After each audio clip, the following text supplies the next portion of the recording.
ಒಂದು ಸಲ ಮದ್ವೆ ಆದ್ರೆ ಮುಗಿತು ಭಾರ್ಗವಿ. ಇಲ್ಲಿಂದ ಹೊರಗ್ ಹೋದ್ರು, ಅಲ್ಲಿಂದ ಹೊರಗ್ ಬಂದ್ರು, ಹೋದ್ ಮನೆ ಹುಟ್ಟಿದ ಮನೆ ಎರಡು ಮುರಿದ್ಲು ಅಂತಾನೆ ಬರೋ. ಕಾರಣ ಏನು ಎತ್ತ ಯಾರು ಕೇಳೋದಿಲ್ಲ. ಅಪ್ಪ ಅಮ್ಮ ಸರಿ ಬೆಳ್ಸಿಲ್ಲ ಕಣ್ರಿ, ಅಪ್ಪನ್ನೇ ಆಡ್ಕೊಳ್ಳೋದು.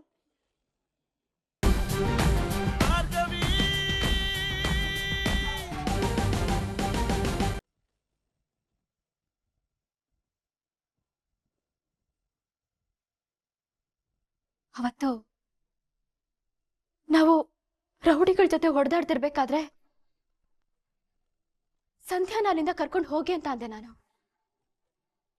ಆದ್ರೆ ನೀವು ಸಂಧ್ಯಾನ ನಿಮ್ ಫ್ರೆಂಡ್ಸ್ ಜೊತೆ ಯಾಕೆ ಕಳ್ಸಿದ್ರಿ? ಅವಳನ್ನ ಅವ್ರ ಜೊತೆ ಕಳ್ಸಿ ಮತ್ತೆ ನೀವು ನನ್ನ ಹತ್ರ ಯಾಕೆ ಬಂದ್ರಿ? ಭಾರ್ಗವಿ, ನೀವ್ ಸೇಫ್ ಆಗಿರೋದು ಮುಖ್ಯ ಇತ್ತು. ನಿಮ್ಮನ್ನ ಕರ್ಕೊಂಡು ಹೋಗೋಣ ಅಂತ ಬಂದಿದ್ದು ನಾನು. ಸುಳ್ಳು. ಸೇಫ್ ಮಾಡೋ ನೆಪದಲ್ಲಿ ನನ್ ಮುಂದಿನ ಪ್ಲಾನ್ ಏನು ಅಂತ ತಿಳ್ಕೊಳಕ್ ಬಂದ್ರಿ ಅಲ್ವಾ?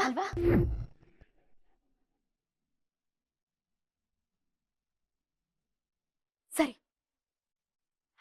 ಅದಾದ್ಮೇಲೆ ನಾನು ಅವಳ ಜೊತೆ ಮಾತಾಡ್ಬೇಕು, ನಾನು ಅವಳನ್ನ ನೋಡ್ಬೇಕು ಅಂದಾಗ ನನ್ನ ಯಾಕೆ ತಡೆದ್ರಿ?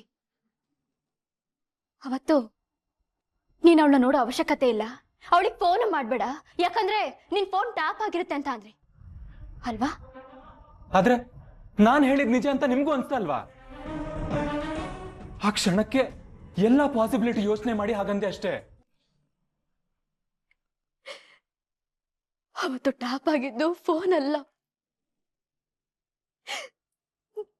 ನಿಮ್ ಮಾತಿಂದ ನಾನ್ ಟ್ಯಾಪ್ ಆದೆ.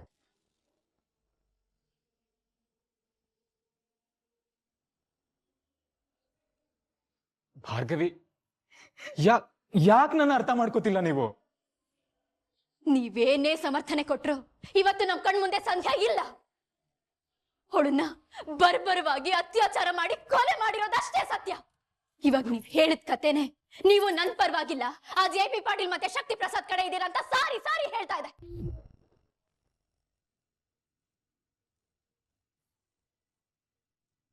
ಅವತ್ತು ಏನಾಯ್ತು ಅಂತ ನಾನ್ ನಿಮ್ಗೆ ಹೇಳ್ತೇನೆ.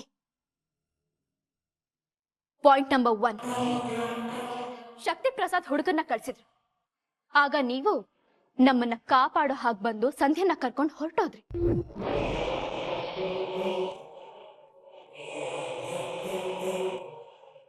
ಪಾಯಿಂಟ್ ನಂಬರ್ 2, ಸಂಧ್ಯಾನ ಅಲ್ಲಿಂದ ಕರ್ಕೊಂಡು ಹೋಗಿ ಶಕ್ತಿ ಪ್ರಸಾದ್ ಕಡೆಯವ್ರಿಗೆ ಅವಳನ್ನ ಒಪ್ಸಿದ್ರಿ. ಪಾಯಿಂಟ್ ನಂಬರ್ 3, ನನಗೆ ಮೋಸ ಮಾಡಕ್ಕೆ ನನ್ನನ್ನು ಕಾಪಾಡೋ ನೆಪದಲ್ಲಿ ಬಂದು ನನ್ನನ್ನ ಮದುವೆ ಆದ್ರಿ. ಆ ಕಡೆ ಸಂಧ್ಯಾ, ಈ ಕಡೆ ನಾನು,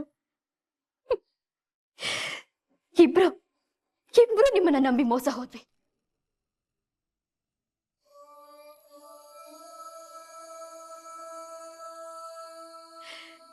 ನಿಮ್ಮನ್ನ ನಂಬಿ ಸಂಧ್ಯನ್ ಜೀವನೇ ಹೋಯ್ತು, ನಂದು ಜೀವನನೇ ಹಾಳಾಯ್ತು.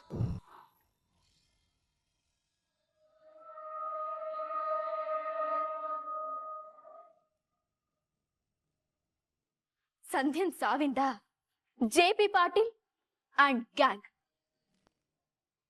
ಕಿತ್ಬಿಟ್ರು. ಅವ್ರ ಗೆಲ್ವಿಗೆ ಹೀರೋ ನೀವೇ.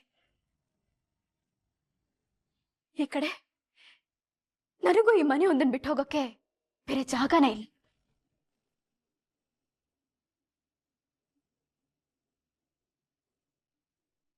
ನನ್ನ ಜೀವನನ ತಗೊಂಡು ಬಂದು ಇಲ್ಲಿ ಬಿಟ್ಬಿಟ್ರಲ್ಲ. ನಾನು ನಿಮ್ಗೆ ಅಂಥ ಅನ್ಯಾಯ ಏನ್ ಮಾಡಿದ್ದೆ?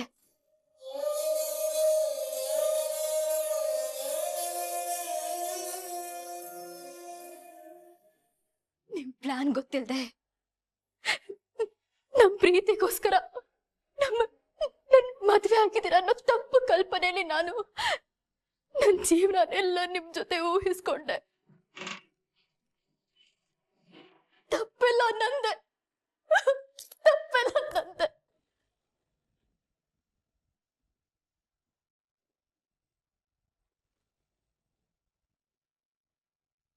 ನಾನು ಅನ್ಕೊಳ್ತಾ ಇರೋದೇ ನಿಜ ಹಾಕಿದ್ರೆ ಸಂಧ್ಯನ್ ಸಾವಿಗೂ ನಿಮ್ಗೂ ಸಂಬಂಧ ಇರೋದು ಹೌದಾದ್ರೆ ನೀವಾಗಿರ್ಲಿ, ನಿಮ್ಮಪ್ಪ ಆಗಿರ್ಲಿ, ಯಾರನ್ನು ಸುಮ್ಮನೆ ಬಿಡಲ್ಲ.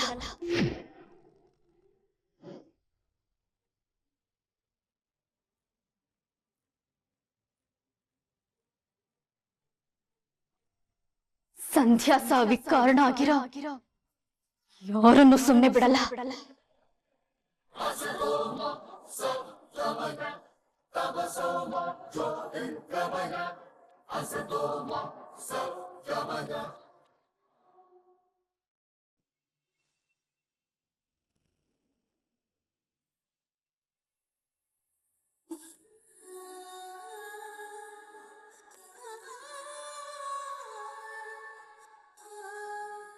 ಭಾರ್ಗವಿ, ಭಾರ್ಗವಿ, ಏಳು ಹೊತ್ತಾಯ್ತು. ಕಾಫಿ ಕುಡಿದು ರೆಡಿಯಾಗು. ಒಂದ್ 5 ನಿಮಿಷ ಇರಮ್ಮ.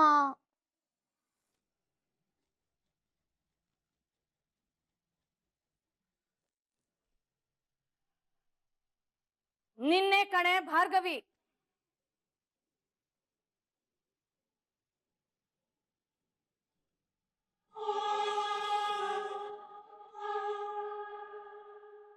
ಏನು ಏನ್ ಹಾಗೆ ಗುರಾಯಿಸ್ತಾ ಇದ್ಯಾ?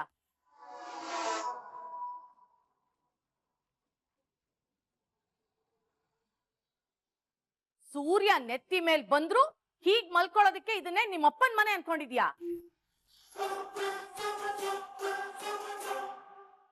ಎದ್ದು ಇಡೀ ಮನೆ ಕ್ಲೀನ್ ಮಾಡೋ. ನಾನೇ ನಿಮ್ ಗೊತ್ತು, ನೀನು ಅಫಿಷಿಯಲ್ ಆಗಿ ಈ ಮನೆ ಕೆಲ್ಸದೋಳಲ್ಲ.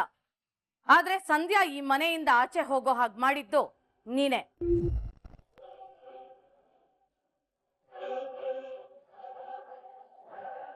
ಒಂದರ್ಥದಲ್ಲಿ ಅವಳ ಜಾಗಕ್ಕೆ ನೀನ್ ಬಂದಿದ್ಯಾ ಅಷ್ಟೇ. ನೋಡಿ, ಮರ್ಯಾದೆಯಿಂದ ಮಾತಾಡಿ. ನಿನ್ನನ್ನ ಈ ಮನೆ ಒಳಗ್ ಬಿಟ್ಕೊಂಡಿದ್ದೇ ಹೆಚ್ಚು, ಅಂಥದ್ರಲ್ಲಿ ನಿನಗ್ ಮರ್ಯಾದೆ ಬೇರೆ ಕೊಡ್ಬೇಕಾ?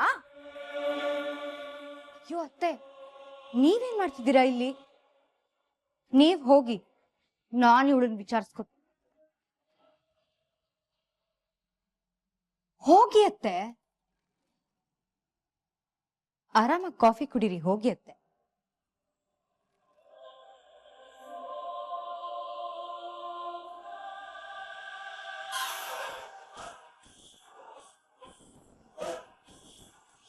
ಏನೇ ಆಗಿದೆ ನಿನ್ಗೆ? ಯಾರಾದ್ರೂ ಅತ್ತೆ ಜೊತೆ ಹೀಗ್ ಮಾತಾಡ್ತಾರ? ಅವ್ರಿಗೆ ಸಿಟ್ಟು ಬಂದ್ರೆ ನಿನ್ನ ಕತ್ ಹಿಡಿದು ಆಚೆ ದಬ್ತಾರೆ. ಇಲ್ಲಿರೋ ಕರ್ಮ ನನ್ಗೂ ಬಂದಿಲ್ಲ, ನಾನೇ ಹೋಗ್ತೀನಿ.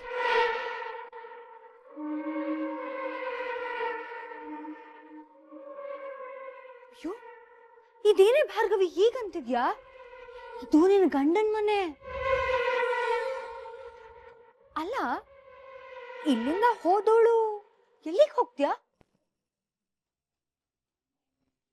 ನಿನ್ನ ತವ್ರ ಮನೆಗ? ಯಾವ ಮುಖ ಇಟ್ಕೊಂಡು ಹೋಗ್ತೀಯ?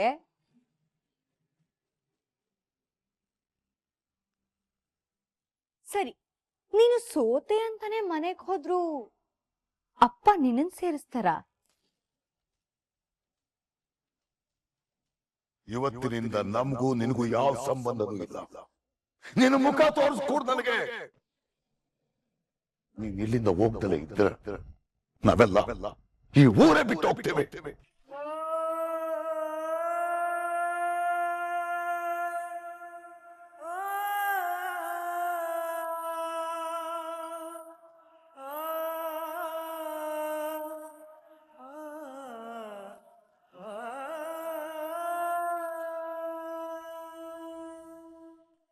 ಒಂದು ಸಲ ಮದ್ವೆ ಆದ್ರೆ ಮುಗಿತು ಭಾರ್ಗವಿ.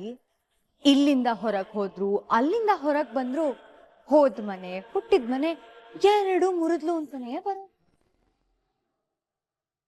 ಕಾರಣ ಏನು ಎತ್ತ ಯಾರು ಕೇಳೋದಿಲ್ಲ.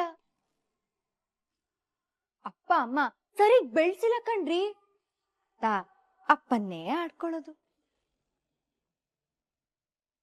ಸರಿನೋ ತಪ್ಪೋ, ನಿನಗೆ ಮದುವೆ ಆಗೋಗಿದೆ.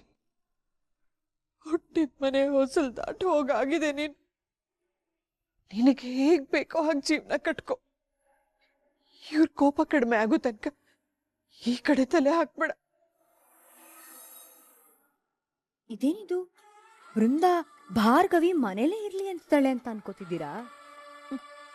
ಇಷ್ಟು ದಿನ ನನಗ್ ಕಾಟ ಕೊಟ್ಟೋಳ್ಗೆ ಮೊದಲನೇ ಸಲ ನಾನು ಕಾಟ ಕೊಡೋ ಚಾನ್ಸ್ ಸಿಕ್ಕಾಗ ಮಿಸ್ ಮಾಡ್ಕೋತೀನಾ?